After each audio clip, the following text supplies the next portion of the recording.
bago po tayo umawit, babasahin ko lang po ang salita ng Panginoon mula po sa Kawikaan, chapter 3, verse 5 to 6 po. Kay Yahweh kang magtiwala, buong puso at lubusan, at huwag kang mananangan sa sariling karunungan. Sa lahat ng iyong gawain, siyang ay alalahanin, upang ika'y patnubayan sa iyong mga tatahakin. Handa na po ba tayo umawit sa ating Panginoon? Amen. I'm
sa presensya niya at umawit ng may tuwa. O si Yahweh ating Diyos, ito'y dapat na malaman. Tayo Kanya, Kanyang lahat, tayong lahat na nilalang. Lahat tayo bayan niya, kabilang sa Kanyang gawa. Pumasok sa Kanyang templo na ang puso'y nagdiriwang. Umaawit ng pupuri sa loob ng dakong banal. Purihin ang Kanyang ngalan at siya'y pasalamatan. Napakabuti ni Yahweh, pag-ibig niya'y walang hanggan. Pag-ibig niya ay tunay, laging tapat kay Dagon. Amen.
Let your words be manifested in our heart.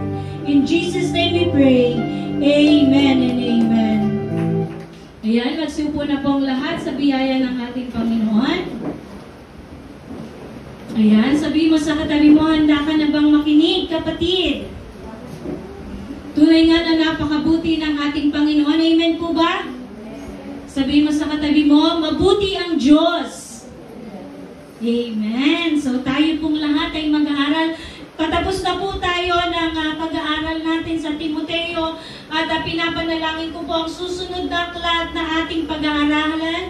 Marami po tayo natutungo sa Pedro, sulat ni Pedro. So tingnan po natin ang napag-aralan po natin. Alam naman po natin na sa ating pag-aaral tayo po'y gumagawa ng book series at ganoon din po yung sinabi ko sa ating kapatid na nangangaral din po sa West Cramen na ang gagawin po na pag-aaral, ito po yung request ko lamang, book series po ang gagawing pag-aaral. Dahil mas mauunawaan po natin ang salita ng ating Panginoon kung by book po ang pag-aaral. So, amen po ba? So, Paul urges Timothy to continue the work of preaching. So, alam natin yan, sa pasimula hanggang sa matapos, ang nais ng ating Apostol Pablo, ipangaral ang salita ng Diyos. Amen? So, sa chapter 1, a spirit of boldness, Paul's gratitude and longingness of Timothy, Paul's reminder to come in to claim the gift of God, Paul's appeal not to be ashamed of the gospel. So alam naman natin yan, kung paano in-encourage ni Apostol Pablo si Timoteo na pag-alabin ang binigay na spiritual gift o biyaya ng ating Panginoon. Hindi lang basta pag-aalabin, kung hindi, huwag ikahiya ang salita ng Diyos. Amen? Sapagkat ang salita ng Diyos, nariyan po ang kapangyarihan ng Panginoon. Amen? Kung paano tayong binabago ng Panginoon sa pamamagitan ng kanyang salita, tayo po ay ginagamit din sa pamamagitan ng kanyang salita. Amen? Hindi ka lang basta babaguhin ng Diyos. Gagamitin ka ng Diyos para ipangaral ang salita ng Diyos. Amen? So, hindi natin dapat ikahiya. Kahit dumaranas tayo ng mabibigat na pagsubok, hindi natin dapat ikahiya ang salita ng Diyos. Hindi mo dapat ikahiya yung pananampalatayang tinanggap mo. Dahil yan ang patuloy na nagbabago sa ating makasalanan. Amen? Tingnan mo ang katabi mo. Lahat tayo ay makasalanan. Walang matuwid, wala kahit isa. Sabi po yan sa Bible. Romans chapter 3. Walang nakaabot sa pamantayan ng Diyos. Kaya sa ating pananampalataya, hindi tayo nakabase sa mga bagay na nakikita. Amen? Hindi mo pwedeng ibase yung pananampalataya mo sa tao. Dahil ang tao ay may hangganan. Amen? Ang tao ay makasalanan. Kung babase natin ang pananampalataya natin sa isang tao, o sabihin natin sa mga mahal natin sa buhay, babagsak ka sa pananampalataya. Bakit? Mali ang pundasyon ng pananampalataya natin. Amen po ba? Kaya ito yung ganun, yung urge ni Apostol Pablo, yung kahalagahan ng pagtitiis sa kabila ng kahirapan. Amen po ba? Kasi hindi naman tayo naging Kristiyano para maging hayahay ang buhay. Though we are blessed, and God continue to give us the peace that surpasses all understanding. Binibigyan tayo ng kapayapaan ng Diyos na hindi natin lubos maunawaan at maisip kahit dumadaan tayo ng pagsubok. Amen? Dumaan ka ng pagsubok, ang lakas pa nga ng hilik natin. Amen?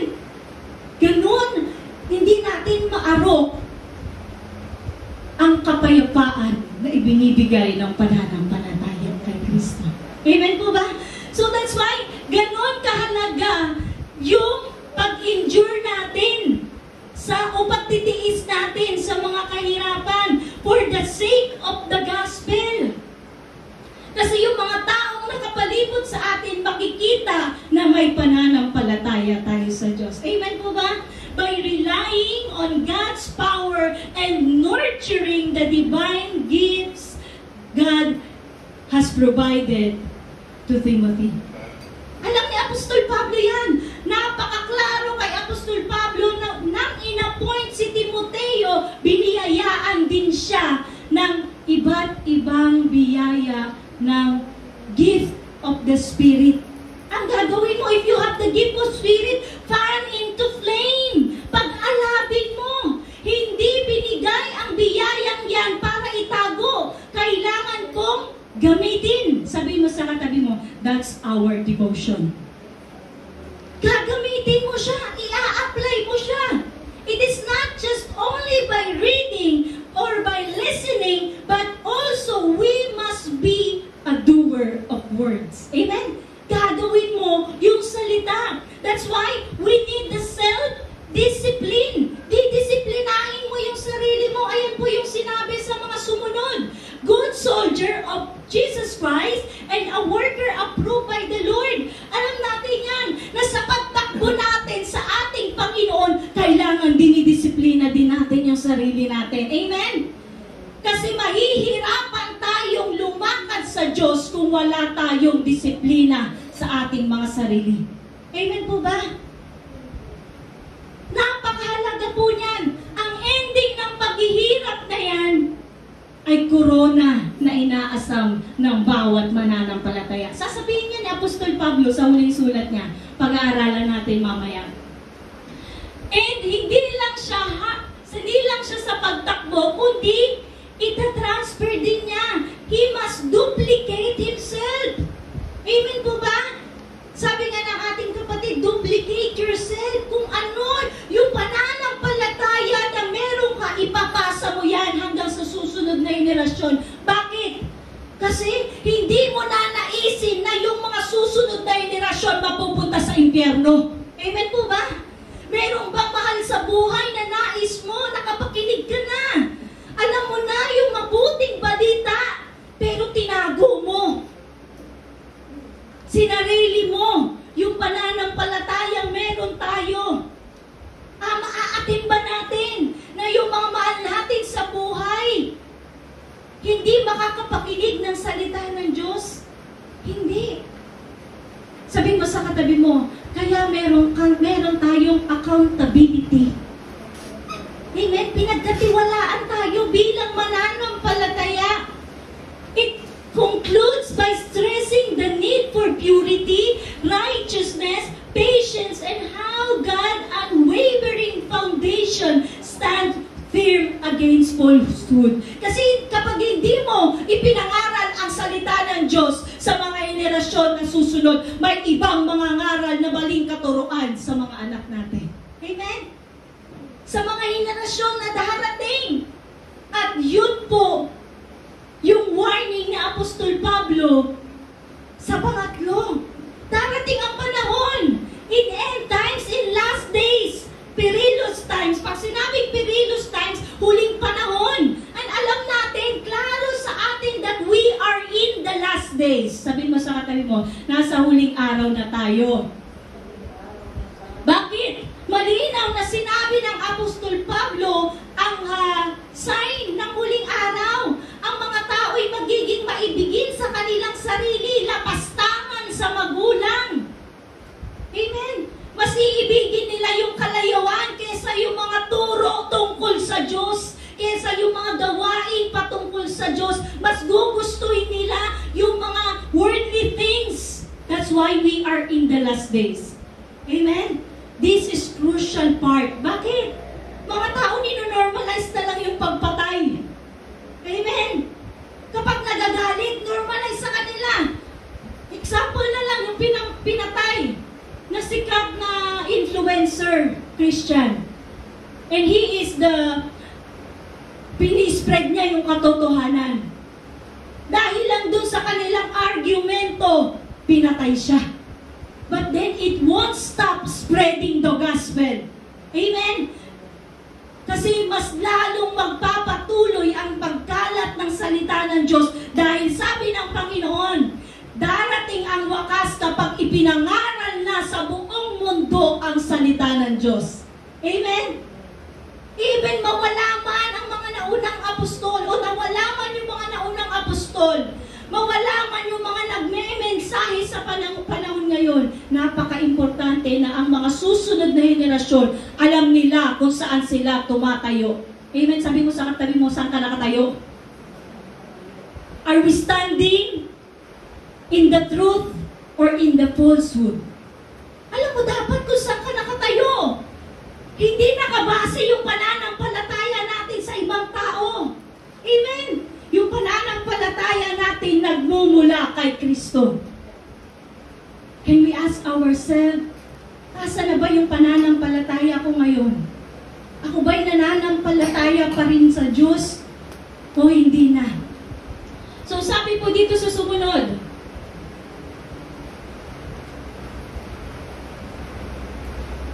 ayan o.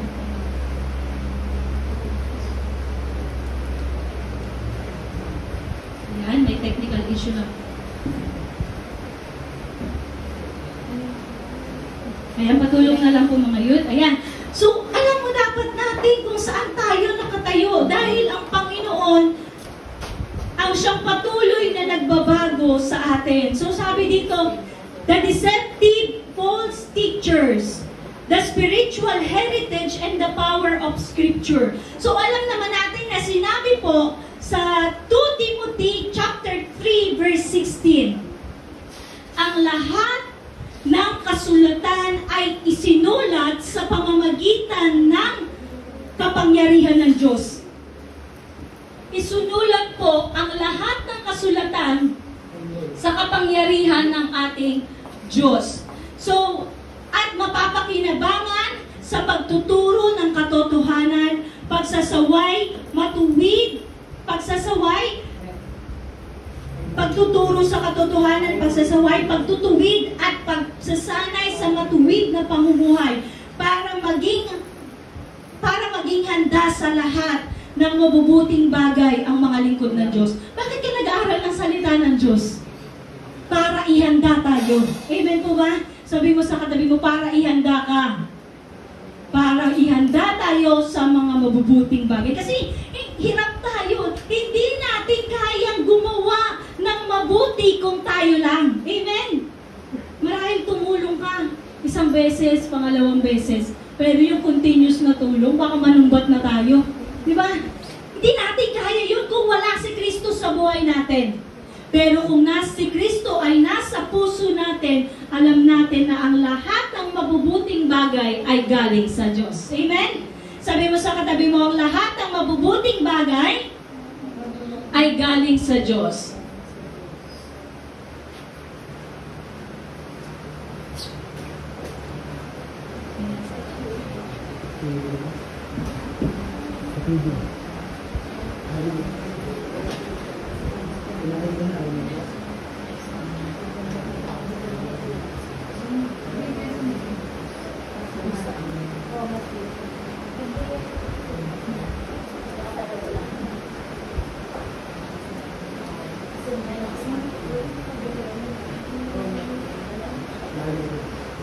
Ayan, sige, okay lang po.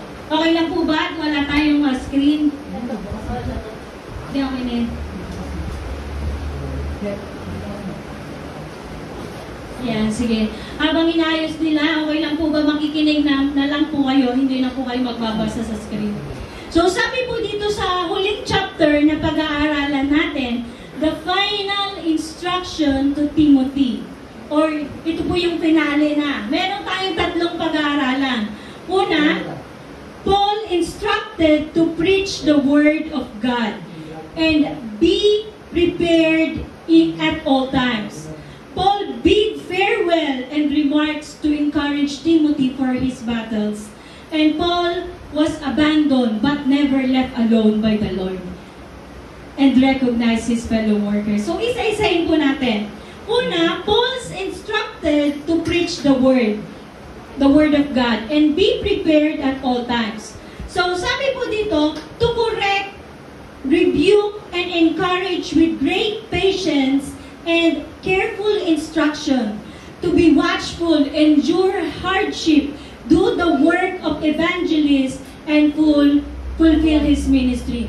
So, kung may mga Bible po kayo, sa verse 1, sabi dito, sa harap ng Diyos at at ni Kristo Jesus na hahatol sa mga buhay at sa mga patay, alang-alang sa kanyang pagdating bilang hari. Inaatasan kita.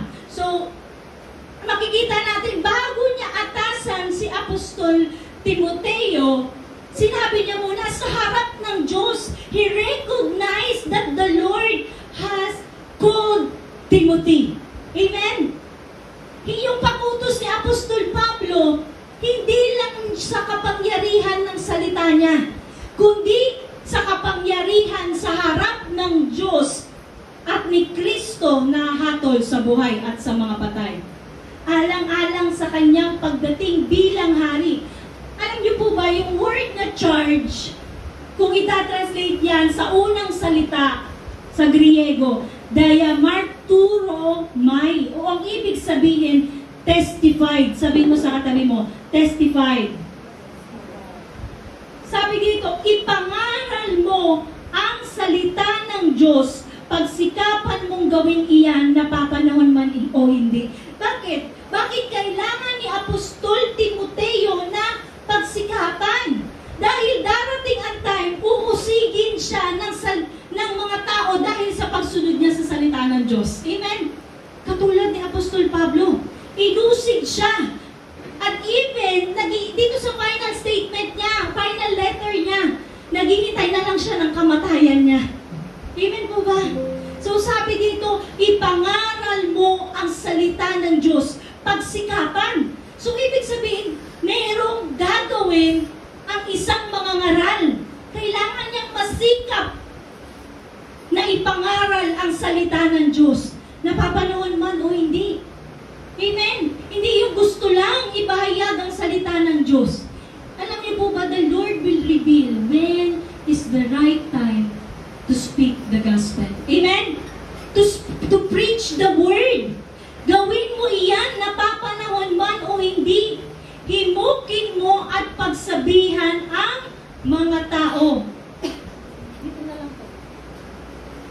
At palakasin ang kanilang loob sa pamamagitan ng matyagang pagtuturo. Alam niyo po ba, hindi basta-basta ang pagtuturo. Kailangan po ng katyagaan sa pangangaral ng salita ng Diyos. Amen po ba? Kasi kung hindi matyaga ang nangangaral, magkukwento na lang yan ng kanyang talambuhan. Amen? Aaralin pa ba to? Kung wala kang katyaga ang pag-aral ng salita ng Diyos, maraming pastor ang gumagawa niyan. Amen? They are preaching not the word, but their life. And we know our life always or can commit mistake.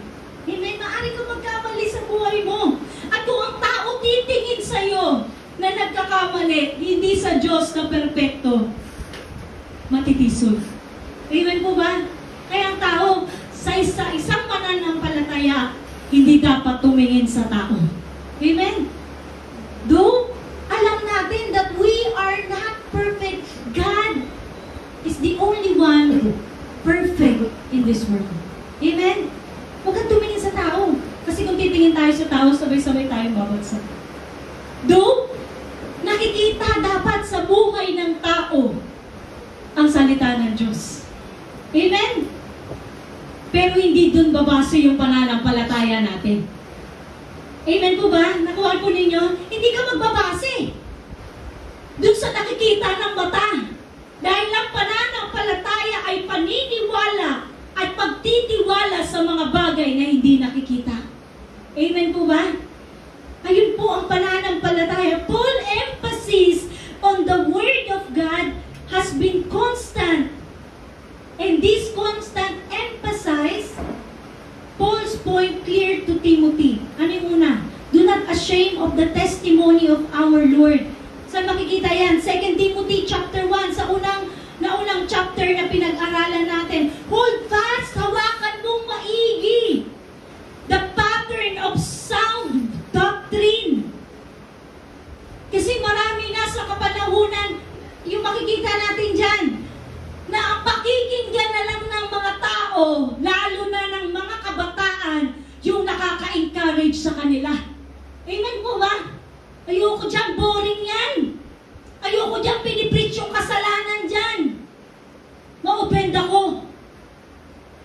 I'm telling you, you cannot be saved unless we are all repented. Amen? Hindi tayo maliligtas unless nasa atin ang totoong pagsisisi. And yung pagsisisi po ay pagtalikod sa kasalanan at panumbalik sa Diyos.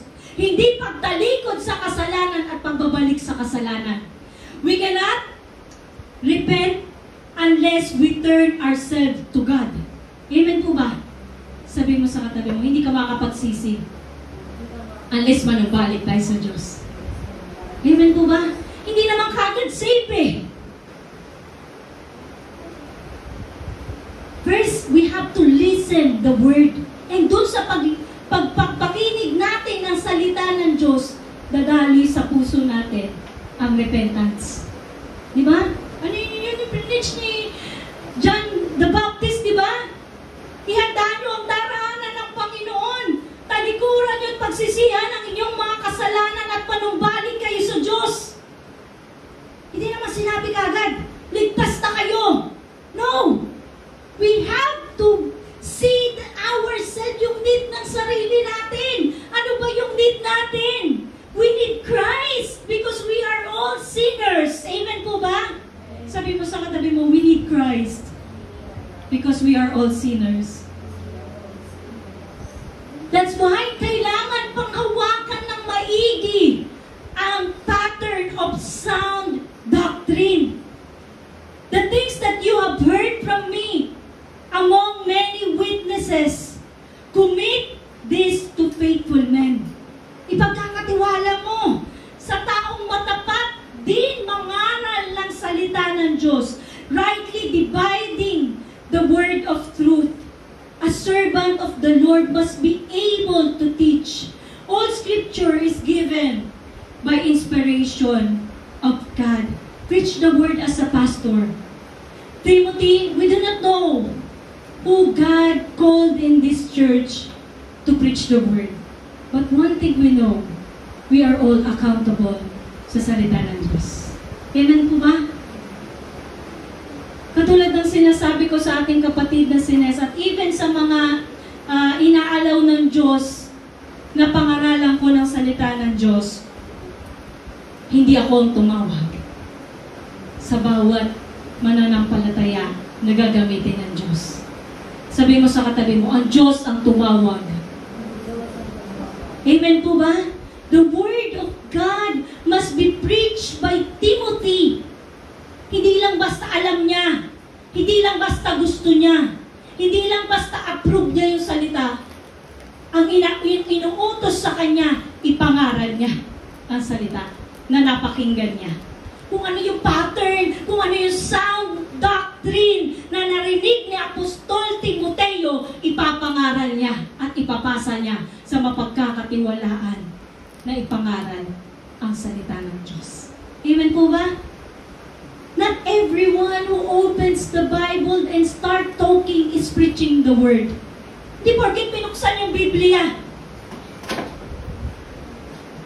nagsalita na, pinipreach na yung gospel. Hindi po.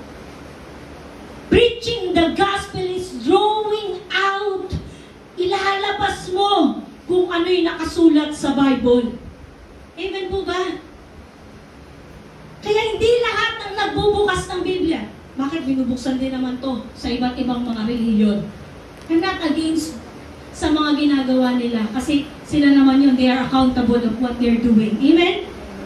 But then lahat naman nagbubukas ng Bible, nagsasalita. Pero ang tanong na ipahahayag ba ang salita ng Diyos na ayon sa kasulatan?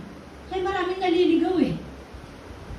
And sabi po dito, many well-intentioned preachers are actually preaching themselves instead of the Word. Kaya napaka-importante yung sound doctrine. Yung doktrina na napakinggan ng mga apostol from the beginning hanggang sa kasalukuyan, hindi pwedeng baguhin. Amen? Because sila mismo, na-experience nila si Jesus Christ. And even yung mga apostles nung unang panahon,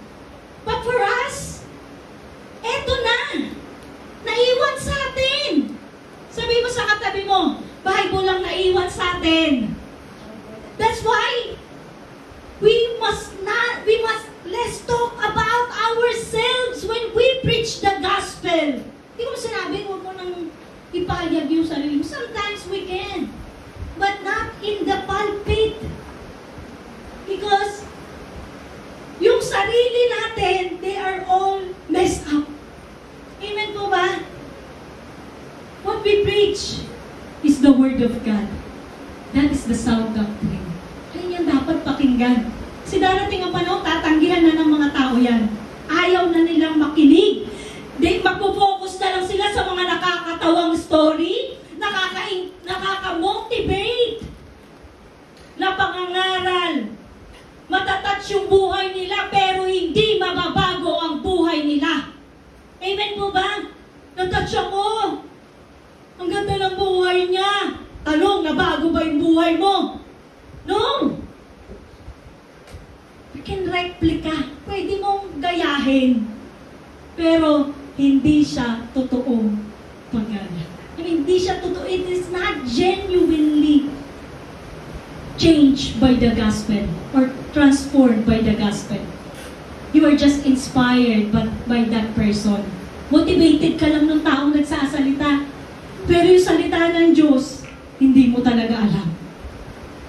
Amen po ba? Sabi dito, sapagkat darating ang panahon, verse 3 and 4, sapagkat darating ang panahon, hindi na sila makikinig sa wastong katuruan. Katakot, no? Pag ang taong hindi na nakinig sa wastong katuruan, ano ba yung wastong katuruan? The Bible. Pag ayaw na pakinggan niya ng tao, papalitan na nila ng sarili nila aklat. Susundan na lang nila ang kanilang hilig. Sa halip, susundin nila ang kanilang hilig. Maghahanap sila ng mga tagapagturo na walang ituturo, kundi ang ibig lamang nilang marinig. Uy, ang ganda mo, kapatid. Matikiling lang, makikiliti yung tenga mo. Matutuwa ka, funny. But it empty. Amen po ba? Alam niyo po ba, kapag ang isang Kristiyano ay founded ng Word of God at makinig sa isang mensahero o mensahera na motivated lang yung sinasabi or puro motivation lang, alam niyo, para sa atin, it's empty words. Amen po ba? Naka-experience na kayo nun? Empty siya. Because the true gospel strike the hearts of everyone. Each of one of us, kasi double-edged sword. Ang gospel, it can slice. Alam niyo po ba, kapag in-slice, hindi lang dito yan. Pati kabila, mai-slice. Ayun po, yung double-edged sword. Ibig sabihin, tatagos sa buhay natin at magko-convict sa ating mga puso na tayong makasalanan. At yun yung hunger natin to go back to the truth, go back to God. Doon tayo, tutuhog mo. Nakuha niyo po ba? Unlike nakapagpahayag ako dito ng sa buhay ko lang, paglabas mo dyan, na wala na sa'yo, wala naman talagang salitang tinanggap eh. So wala kang guidance sa buhay mo. Amen po ba? Susundin nila yung kanilang hilig, hindi na sila makikinig sa katotohanan. Sa halip, ibabaling nila ang kanilang pansin sa mga katang-isip. Hala, siguro ganito yun. Yung mga ganong salita. Di ba? Hindi na yung word, kundi yung imahinasyon na lang na tao. That is the danger of listening to the false doctrine. Amen po ba? It will stir up your emotion, but at the end of the day, there is no transformation. Amen po ba? Stir up yung emotion mo, maiyak ka sa buhay ng tao. But then, it will not change us. Only gospel can change the individual.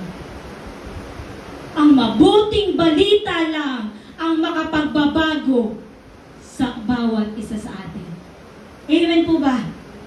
And sabi dito, ngunit ikaw, maging mahinahon ka sa lahat ng oras. Bakit? Kung ang buong mundo nagkakagulo, nangangatag. Alam po ba? Parang cramming sila to do what they wanna do. Pero sa pangangaral ng salita ng Diyos, hindi mo naman kailangan makipagtalo lagi. Diba? Yan yung sinabi ni Apostol Pablo sa mga sulat niya. Huwag mong pagtalunan, huwag mo na kailangan kung ayaw nila makinig. You need to sleep your mouth. Because the more you speak, it will stir up anger sa puso ng tao na hindi kayang tumanggap ng salita ng Diyos. Amen po ba? Maging mahinahon ka sa lahat ng oras. Magtiis ka sa panahon ng kahirapan. Sabi mo sa katabi mo, magtiis ka sa panahon ng kahirapan. Gampanan mo ang tungkulin bilang isang mangangaral.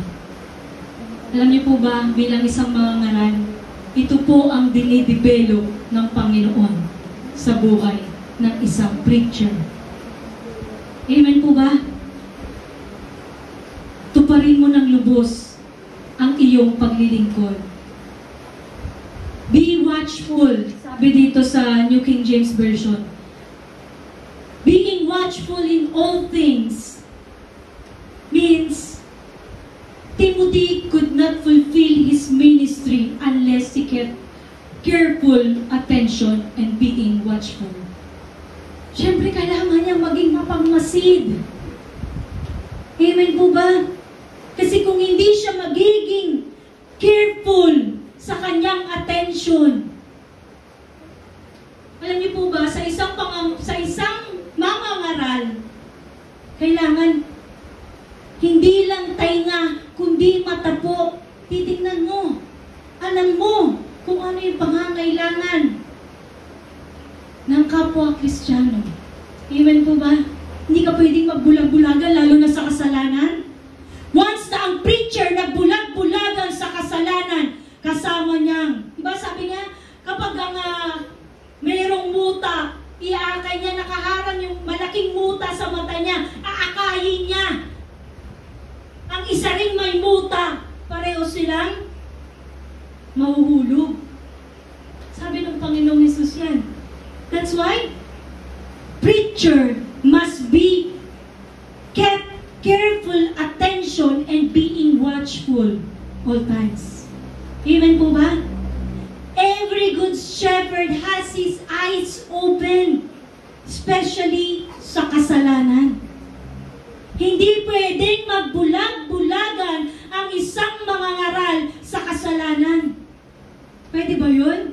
Nangangaral ka, pero pikit mata ka kapag may nagkakasala kasi ayaw mong mawala sa upuan. Di ba may ganon? May ganon po. Tama po ba? No. Kaya nga nilagay dyan ng Panginoon ang taong iyan para makapakinig ng salita ng Diyos at mabago ang buhay. Amen po ba? Hindi lang basta hayaan mo lang siyang gumawa ng kasalanan. No. Preacher must be watchful. Titingnan niya. Dahil kapag nakita, sabi nga di ba ng Panginoon, the light shines into darkness, and that person who is sinning is in the darkness. Kailangan niya ng ilaw para makita niya na siya'y makasalanan at makita niya na kailangan niya ang Diyos. Amen po ba? Nakuha po natin. Ganun yung nais ni Apostol Pablo kay Timoteo. That's why do the work of evangelist. This implies that Timothy was not particularly gifted as an evangelist, but he still had to faithfully do the work as a preacher. Not only, hindi niya lang basta kailangan gawin, kailangan maging tapat din siya sa aral na kanyang tinanggap. Ano yung pagiging tapat? Paano magiging tapat ang isang mangangaral? Hindi siya galit sa tao, galit siya sa kasalanan. Amen?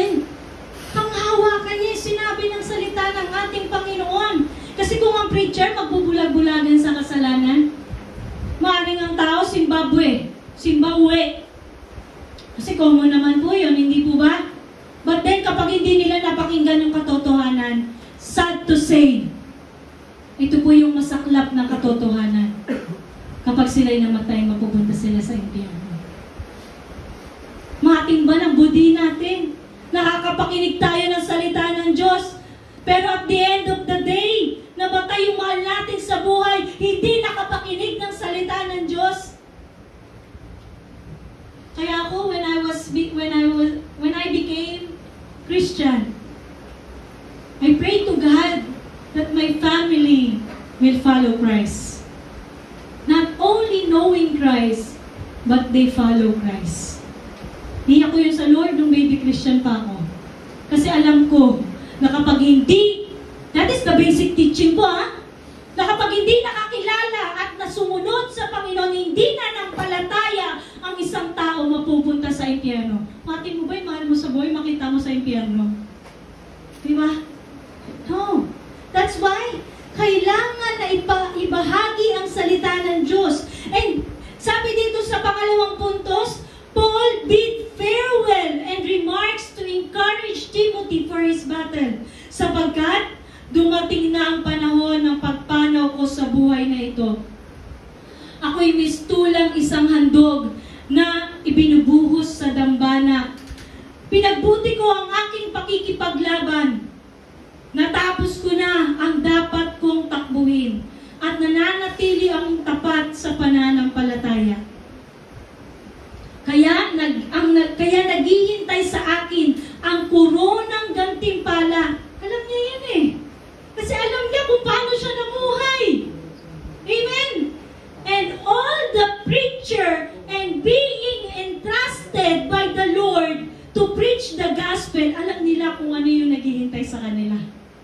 Those faithful preaching the word of God, alam nila kung ano yung naghihintay sa kanila. Amen po ba? Yung corona na gantimpala, alam niyo po when you read the word, when you read the Revelation, kala mo hindi totoo. But then that is the reality. And it will happen very soon. Amen? Yung gantimpalang corona para sa mga namuhay ayon sa kalooban ng Diyos. Again, yung crown of glory para sa mga namuhay ayon sa kalooban ng Diyos. Ang hirap na mamuhay ng ayon sa kalooban ng Diyos. Kasi yung mga taong nakapaligid, kaya nga hindi ka titingin sa tao eh. Yung pananampalataya natin hindi nakabase sa tao. Saan? Sa Diyos. Jesus Christ, He is the way, the truth, and the life. Ang hirap kumilos, ang hirap. Bakit? You are looking to sa mga imperfect. Look doon sa perfect God na meron tayo. That is faith. Sabi mo sa katabi mo, yun yung pananampalataya. Hindi ka magbabase sa mga bagay na nakikita o naririnig. Babase ka sa itinanim sa iyo ng Diyos. Hindi yun nakatanim sa buho sa atin, si Kristo. Amen? Hindi lamang sa akin, kundi sa lahat ng nananabig sa kanyang pagbabalik. Napakanta ko na ito kagabi. Ang tama ko. Ako'y nananabig sa iyong pagbabalik. Nananabig ba kayo sa pagbabalik ni Lord? Di ako nananabig. Ba yan? Totoo ba yan? Huwag mo natayin. Humarap ka sa Diyos at mapatunayang totoo yung sinasabi ng Bible. Amen? Mananabig sa pagbabalik ng ating Panginoon. Either kamatayan ang mauna o maabutan tayo ng pagbabalik ni Jesus. Manabig tayo kasi isa lang pupunta natin. At nanaisin nating pumunta kundi sa piling ng Lord. Amen? Sabi mo sa katabi mo, nahirapan ka ba? Nandyan ang pagtitiis. Kahirapan, dinidevelop ng Lord yung pagtitiis sa buhay natin. At yung pagtitiis na yan, dinidevelop yung character natin. Amen? Kung dati hindi tayo marunong magpasensya, tinuturuan tayo ng Diyos na magpasensya. Bakit? Alam natin na sa pagbabalik ng Panginoon, hindi dito sa mundo ang kalalagyan natin. We are all temporary in this place. Lahat ng tao mamamatay. Amen po ba? Sabi mo sa katabi mo, lahat tayo mamamatay. Ang panabigan natin is yung pagbabalik ng Panginoon. Amen? Even po yung mga patay, nag-iintay silang buhayin ng Panginoon. Buhayin muli ng Panginoon. Paul's declare, I have fought the good fight. I have finished the race. Natapos na ni Paul. Alam niya, kasi alam niya na mamamatay na siya anytime, very soon. I have kept the faith, symbolizing his dedication to God's service. Alam mo kung paano ka tumakbo sa mundong ito. Amen po ba? Alam mo kung paano ka nagtiis para sa Panginoon. I cannot judge any person here. Hindi ko kayo pwedeng i-judge. Only ang Panginoon ang nakakalam sa buhay. Maraming magkita tayo ngayon. Dito sa church. Prayer meeting, nagkikita tayo. But I do not know exactly what you've been doing sa buhay na pinagkatiwala sa inyo ng Panginoon. Only God knows. So that's why, ang pagtakbo natin, individual. Sabi mo sa katabi mo, individual. He expresses his confidence in the crown of righteousness. Because that righteousness na meron si Apostol Pablo, yung katuwiran na meron tayo, katuwiran ni Kristo. Kasi wala namang katuwiran na meron tayo eh. Sometimes, inggit pa nga meron eh. Inggit, galit, puot, sama ng loob, pag-aalala, ano meron tayo eh. Because that's our human nature.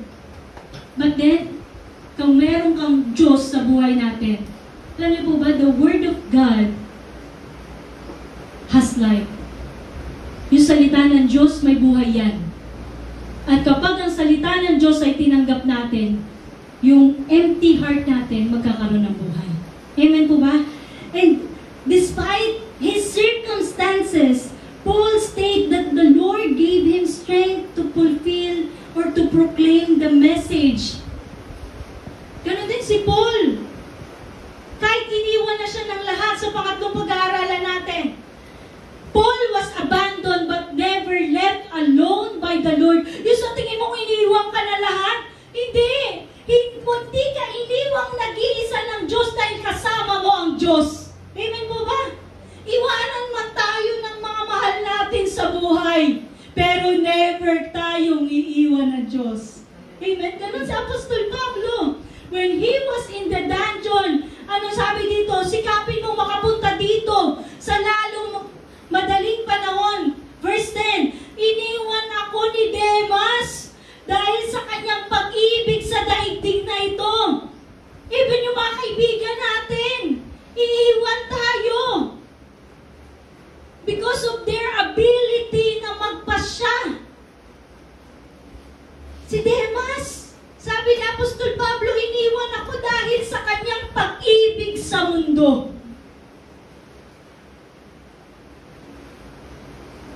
Pumunta siya sa Thessalonica.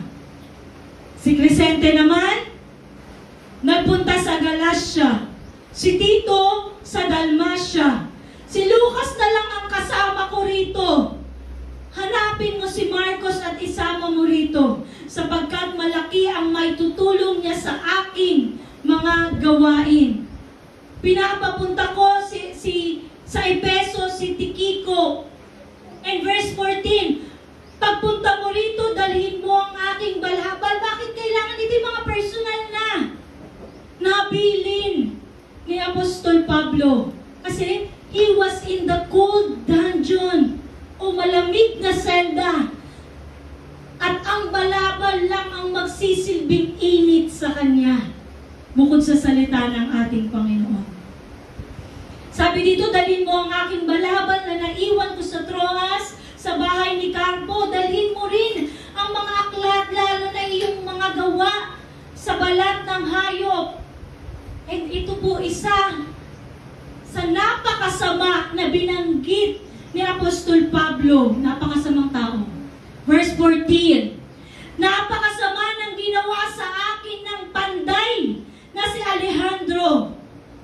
babayarin siya ng Panginoon sa kanyang ginawa. Tingnan mo nga. Ano ba ginawa nito? Mag-ingat ka sa kanya sapagkat mahigpit niyang sinalungat ang pinapangaral natin. Itatrato na napakasama kapag ang tao sinasalungat niya yung pinapangaral ng mga apostol. Amen? Ganun yung ginawa ni Alejandro. Marami nga mga nangaral eh. Pero hindi lahat ng nangangaral pinagkatiwalaan maging tapat sa pangangaral ng salita ng Diyos. Amen po? Pinag-iingat. Sabi mo sa katabi mo, mag-ingat ka. Ganun din, sabi dito, sa unang pagharap ko sa hukuman, walang sumama sa akin. Tingnan mo nga. Diba? Meron na bang naharap dito sa hukuman? Walang sumama sa akin. Pinabayaan nila akong mag-isa. Patawarin nawa sila ng Diyos. Ngunit, di nagtatapos doon. Sinamahan ako ng Panginoon. Sabi mo sa katabi mo, sinamahan ka ng Panginoon. Yung sa tingin mo, nag-iisa ka? No! Sinasamahan tayo ng Panginoon. Amen? Binigyan niya ng lakas, binigyan ako ng lakas upang makapangaral ng lubusan sa lahat ng hintil. Ako'y naligtas sa tiyak na kapahamakan. When we think that we are left alone, minsan iniisip mo, nag-isa ka na lang. No. Merong laging ngunit. Amen? Minsan maisip natin na nag-iisa tayo sa mundo. Pero laging may ngunit. Ngunit hindi tayo pinababayaan ng Diyos. Amen? Sabi mo sa katabi mo, ngunit hindi tayo pinabayaan ng Diyos. Katulad ni Apostol Pablo. Sa pagtakbo natin dito sa mundong ito, hindi tayo pababayaan ng Diyos. Amen po ba?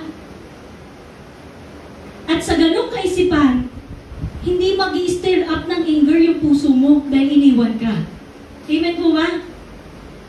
Hindi mananatili sa puso mo yung galit. Bakit? Alam mo, hindi ka pinabayaan ng Diyos. Iwanan man tayo ng lahat. Amen po ba? Ang Panginoon, sabi sa last verse, ang Panginoon ang magliligtas sa akin sa lahat ng kasamaan at siya rin ang maghahatid sa akin sa ligtas na kanyang kaharian sa langit. Amen po ba? Purihin nawa siya magpakailanman. Amen. Doon po natatapos yung sulat ni Apostol Pablo kay Timoteo. May natutunan po ba? Sabi mo sa katabi mo, hindi ka nag-iisa. Kasama mo ang Diyos. Amen po ba? Huwag mong isipin nag-iisa ka. Kasi pag nainisip mo na nag-iisa ka, magkakaroon ng galit yung puso mo. Magkakaroon ng inggit yung puso mo. Magkakaroon ng sama ng loob ang puso mo. At hindi ka makakapagpatuloy sa pananampalataya. Pero kapag inisip mo lagi na may ngunit, hindi tayo pinababayaan ng Diyos. Matututo ang puso mo na kahit mag-isa ka, nagpapasalamat ka sa Diyos. Amen po ba? To God be all the glory. Palakpakan po natin ang ating Panginoon. Tayo pong lahat ay tumayo sa biyaya ng ating Panginoon. At tayo po ay manalangin. Panginoon, sa kabila ng aming kalungkutan sa mundong ito, sa kabila ng pagtitiis, Panginoon, sa kabila ng mga bagay na pinahihintulot mo na pagsubok, Lord, alam namin hindi mo kami iwan ni pababayaan man. Sapagkat ikaw ang nangako sa bawat isa sa amin. Hayaan mo, Lord, maranasan ng mga anak mo na naririto na kailanman hindi mo sila iiwan ni pababayaan man, Panginoon. Lord, dalangin ko nawa anumang pagsubok na pinagdaraanan. And we pray, Lord, most especially, Lord, sa asawa ko na nagdaramhati, Panginoon. Kay Mami, sa pagkamatay, Panginoon, ni Tito Larry, Lord God. I pray, Lord, may the comfort of our Lord Jesus Christ be with them, Panginoon. Lord, sa family Villegas, Lord God, we know that you are the one who's working upon their lives, lalo na po sa buhay ng biyanan ko. I know, Lord God, that you have a great purpose, Lord, in this sadness, Panginoon, na nararanasan ng aking biyanan, Panginoon. Lord, ipakita mo sa kanya na buhay ka. May she feel or they feel, Panginoon, yung comfort na nagmumula sa iyo. And ganun din po sa mga kapatiran ko sa pananampalataya na nagdadalamhati, Panginoon, patuloy na nalulungkot at dumaraan sa pagsubok. Makita nila that you are the great comforter, Panginoon. I pray, Lord, sa aming Uncle Fernan, Panginoon, tulungan mo siya, Panginoon. Patuloy mo siyang i-encourage, Lord God. Maranasan niya, Panginoon, na hindi siya nag-iisa sapagkat ikaw ang kasama niya, Panginoon. And ganun din, Lord God, sa aming kapatid, Panginoon, si Aling Lita, maging ang kanyang anak na si Rowena, Panginoon, Lord, patuloy mong pagpalain ang mga balong ito, Panginoon. Dahil alam ko, Lord God, ang puso nila ay nasa iyo, Panginoon. Ikaw po ang tumawag sa kanila, patuloy mo silang lingapin, kalingain, Panginoon, i-provide ang lahat ng kanilang pangangailangan. At sa mga kapatiran namin, Panginoon, na may karamdaman, Lord, ikaw po ang patuloy na magbigay ng kagalingan sa lahat ng kanilang karamdaman, Lord God. I pray, Panginoon, sa mga kapatid namin sa West Crame na bumiyahe, nasaan man sila, Lord, ingatan mo nawa sila, Panginoon, kung sila man ay na-stuck sa traffic, Lord God, nawa makarating sila ng ligtas, Panginoon, sa kanilang pagpunta rito, O God, o pagpunta sa bahay ni Lola Shoni, Lord God. Ingatan mo nawa sila, samahan ng libo-libo mong anghel na nag-iingat sa kanila. Maraming salamat, Panginoon, sa iyo ang parangal, papuri, pagluwalhati. In Jesus' name we pray. Amen and amen.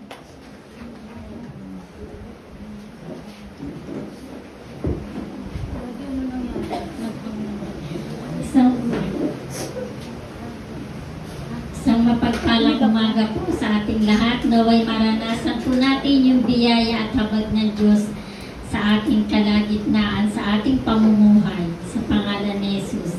Ngayon naman po, dadako tayo sa pagbibigay.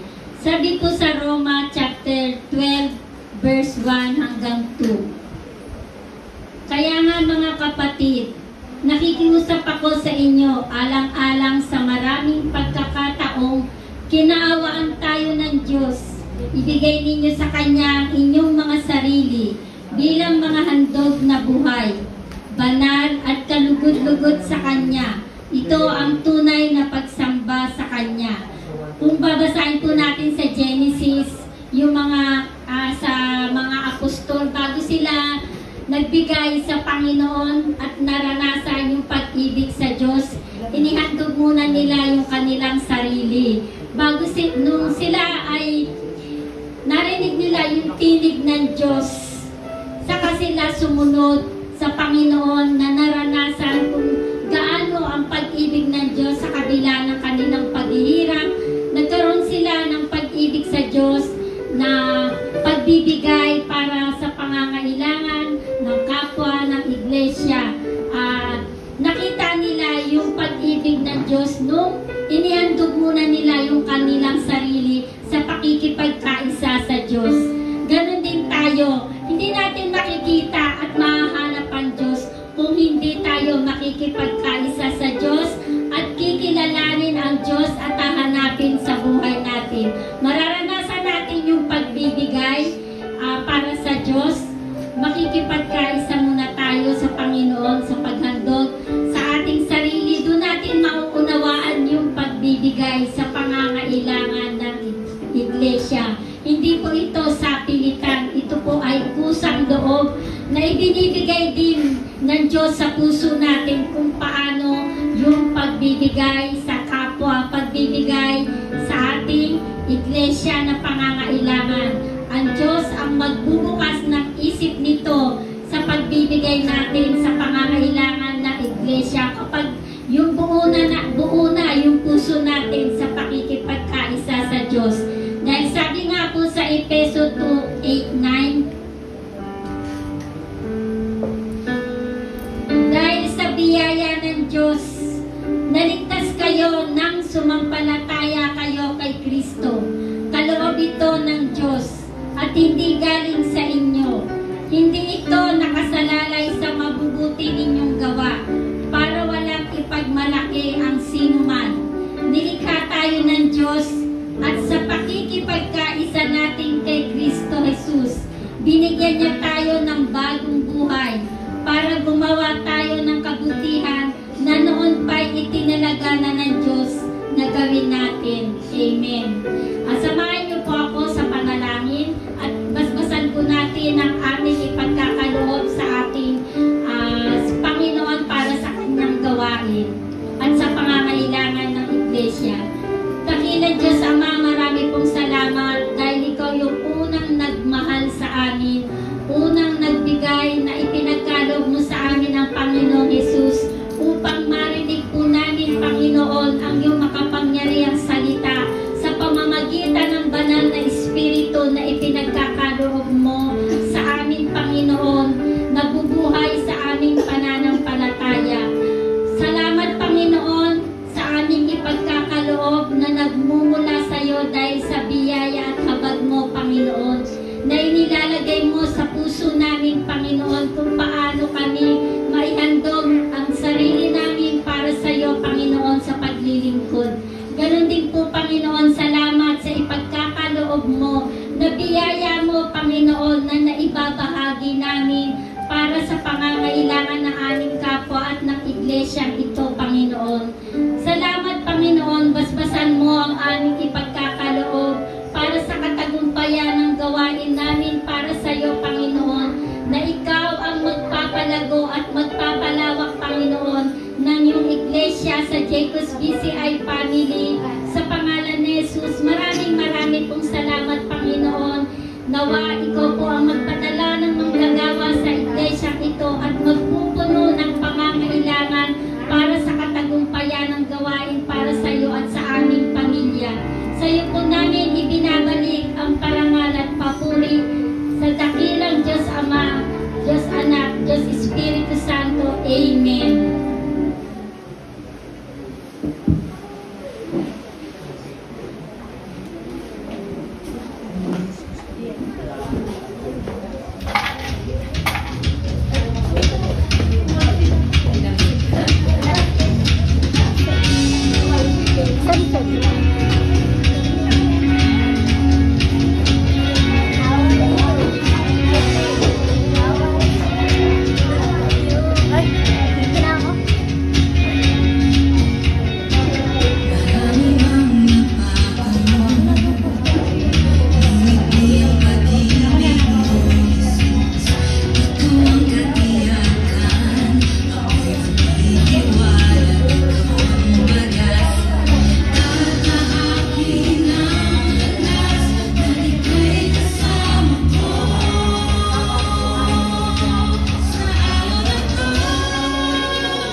Important announcement po. Weekly schedule po for next Sunday worship. Worship lead Sister Jeremy, tithes and offering Elderly Vilma, announcement and prayer ako pa rin po. Sister Joy Bernal. And reminder to each and every one of us to pray for one another. Kailangan po natin yan ngayon. Ang ipanalangin ng bawat isa sa sobrang dami po ng pagsubok na dumadaan, huwag po natin katamarang manalangin at ipanalangin ang ating kapwa. Every first Sunday of the month, West Crammy Church will be with us to be united in communion. Once a month, we will go to West Crammy to be with them in their Saturday worship.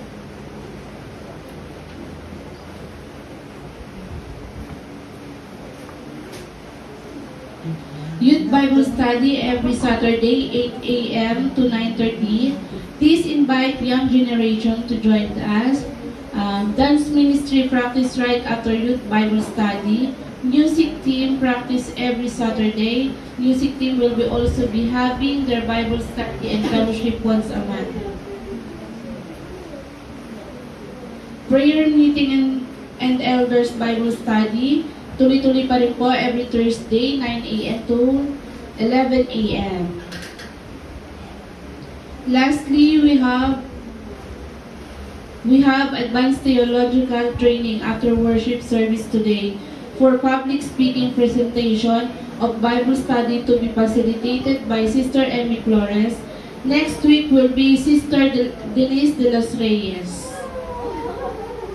Okay po. Si Emmy po. Sige po, tayo po'y manalangin. Yuko po natin ang ating ulo. Yes, hallelujah Lord God, hallelujah Lord Jesus. Ama namin Diyos na makapangyarihan sa lahat. Ama, maraming pong salamat sa natapos namin Bible service, Panginoon, yung umaga na to, Lord God.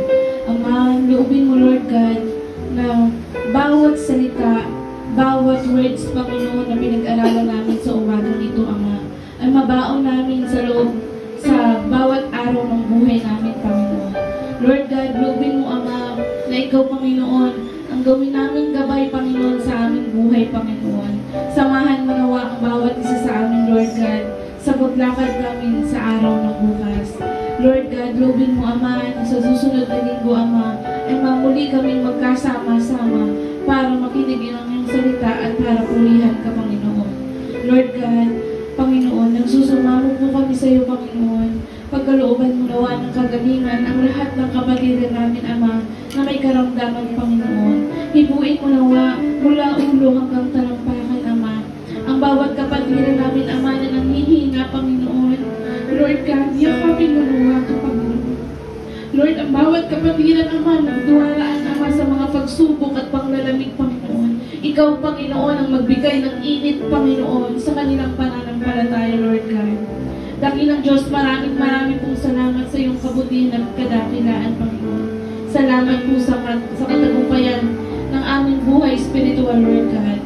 Ama, salamat po. Ito po ang aming sama-samang panalangin, pasasalamat at pagsamba sa tanging pangalan ng Panginoong Hesus at sa Panginoong mag-isa sa Banal na Espiritu. Amen and Amen. Tayo pong lahat ay tumayo para sa ating benediction. Taas po natin ang ating mga kamay. Panginoon, nakikita mo ang mga kamay na ito na nakataas. Alam mo, Lord, ang puso ng bawat isa.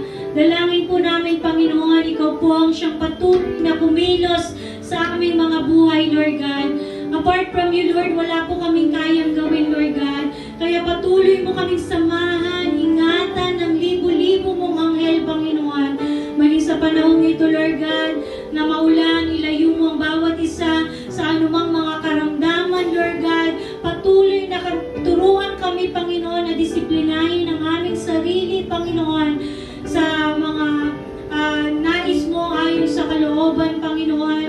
Lord, dalangin ko nawa, teach us, Lord God, to make ourselves disciplined, Panginoon. And Lord, we pray, Panginoon, sa bawat kapatiran ko, Panginoon, ikaw ang siyang patuloy na mag-encourage, Lord, through your holy words, through their Bible reading and study, Panginoon. Hayaan mo ang equip mo, palakasin mo ang bawat isa. Sinabi mo nga, Panginoon, sa tuwing nag-aaral kami, Panginoon, nangangaral kami, binibigyan namin, Panginoon, ng pagkain espiritual ang aming mga sarili. Kaya naman, Lord, feed us with your holy words in Jesus' name. Tanggapin nating lahat na may pananampalataya, pag-asa, pag-ibig, kagalakan sa ating mga puso, ang pagpapala na nagmumula sa ating Panginoon. Ang Panginoon ang siyang mag-ingat sa kaligtasan ng bawat isa. Ay siya rin, Panginoon, ang patuloy na aakay sa atin patungo sa buhay na walang hanggan. Samahan nawa ang bawat isa ng ating Panginoon, ingatan, lingapin, at patuloy na ilagay sa puso ang salita na nagmumula sa ating Panginoon. Ang lahat ng ito ay para lamang sa ating Panginoong Jesucristo. In Jesus' name we pray. Amen and amen.